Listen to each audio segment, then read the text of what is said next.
Hello दोस्तों, कैसे हैं आप सब। तो आज का यह वीडियो है हमारा 2024 के यूनियन बजट से संबंधित। तो हमारा यूनियन बजट 1 फरवरी को पेश किया जा चुका है, जिसे हमारी फाइनेंस मिनिस्टर निर्मला सीतारमण जी के द्वारा सुबह 11:01 से लेकर 11:58 तक 57 मिनट के भाषण के दौरान संसद के संयुक्त सदन में पेश किया गया है। हालांकि इस मिनी बजट से देशवासियों को बड़ी राहत मिलने की उम्मीदें थीं, लेकिन इस बार के अंतरिम बजट में परंपरा के मुताबिक घोषणाएं की गई हैं। तो हम सबसे पहले बिना देरी किए जान लेते हैं वह 10 बड़ी घोषणाएं जो वित्त मंत्री निर्मला सीतारमण जी के द्वारा अंतरिम बजट में की गई हैं।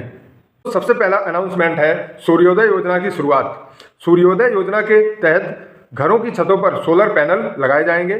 छतों पर सोलर पैनल लगाने से हर महीने करोड़ों परिवारों को 300 यूनिट तक की फ्री बिजली का फायदा मिलेगा और साथ में ही बची हुई फ्री सोलर बिजली को हम कंपनियों में बेच सकते हैं, जिससे कि हमें हर साल 15 से 18 हज़ार रुपये तक का फायदा भी मिलेगा, हमारी इनकम भी होगी और इसकी मदद से इलेक्ट्रिक वाहनों को भी हम चार्ज कर सकेंगे। दूसरा अनाउंसमेंट 50 साल तक के लिए बिना ब्याज पर लोन।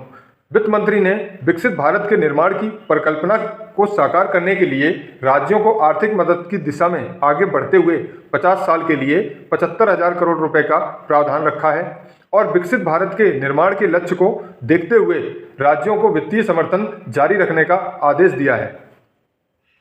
तो तीसरा अनाउंसमेंट 3 करोड़ महिलाओं को लखपति दीदी बनाने का लक्ष्य। वित्त मंत्री ने घोषणा करते हुए कहा कि लगभग 1 करोड़ महिलाओं को लखपति दीदी बनाया जा चुका है और इस बजट में 2 करोड़ महिलाओं को लखपति दीदी बनाने की घोषणा करते हुए कि भविष्य में 5 साल के अंदर 3 करोड़ महिलाओं को लखपति दीदी बनाने का लक्ष्य हमारा है एवं महिलाओं को आत्मनिर्भर बनाने के लिए लखपति दीदी योजना का विस्तार किया गया है।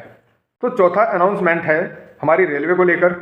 अंतरिम बजट में वित्त मंत्री ने बड़ा ऐलान करते हुए कहा कि 40,000 साधारण रेलवे डिब्बों को वंदे भारत स्टैंडर्ड ट्रेनों में बदला जाएगा एवं रेल कॉरिडोर को शुरू किया जाएगा और पैसेंजर ट्रेनों के परिचालन में सुधार किया जाएगा। तो पांचवा अनाउंसमेंट है प्रधानमंत्री आवास योजना।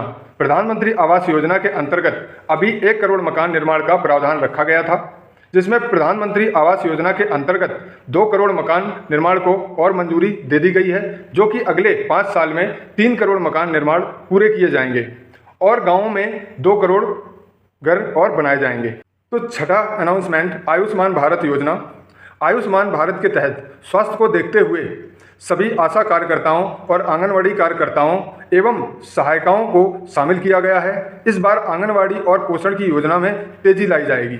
सातवां अनाउंसमेंट नैनो डीएपी और नैनो यूरिया को लेकर किसानों के लिए नैनो यूरिया डीएपी को सफलतापूर्वक अपनाया गया है, जिसके बाद कृषि जलवायु क्षेत्रों में कई फसलों पर नैनो डीएपी और नैनो यूरिया का सफलतापूर्ण प्रयोग किया जाएगा। तो आठवां अनाउंसमेंट मत्स्य पालन।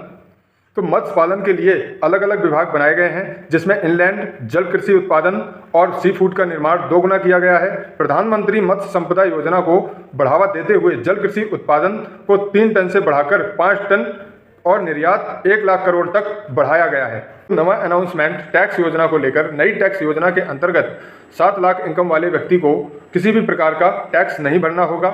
रिटेल बिजनेसमैन के लिए प्रिजम्पटिव टैक्सेशन 2 करोड़ से बढ़ाकर 3 करोड़ किया गया है और व्यापारियों के लिए प्रिजम्पटिव टैक्स की पात्रता 50 लाख से बढ़ाकर 75 लाख कर दी गई है एवं स्वदेशी कंपनियों के लिए कॉरपोरेट टैक्स 30% से घटाकर 22% किया गया है और जिन भी कंपनियों का नया निर्माण हुआ है उनका 15% टैक्स। तो 10वां अनाउंसमेंट सर्वाइकल कैंसर से निपटने के लिए 9 से लेकर 14 साल तक की लड़कियों को टीकाकरण पर जोर दिया जाएगा और इसके अलावा दूध उत्पादन पर भी किसानों के लिए योजनाएं तैयार की गई हैं, क्योंकि भारत विश्व का सबसे बड़ा दूध उत्पादन देश है, लेकिन दुधारू पशुओं की दूध उत्पादकता दिन प्रतिदिन कम होती चली जा रही है।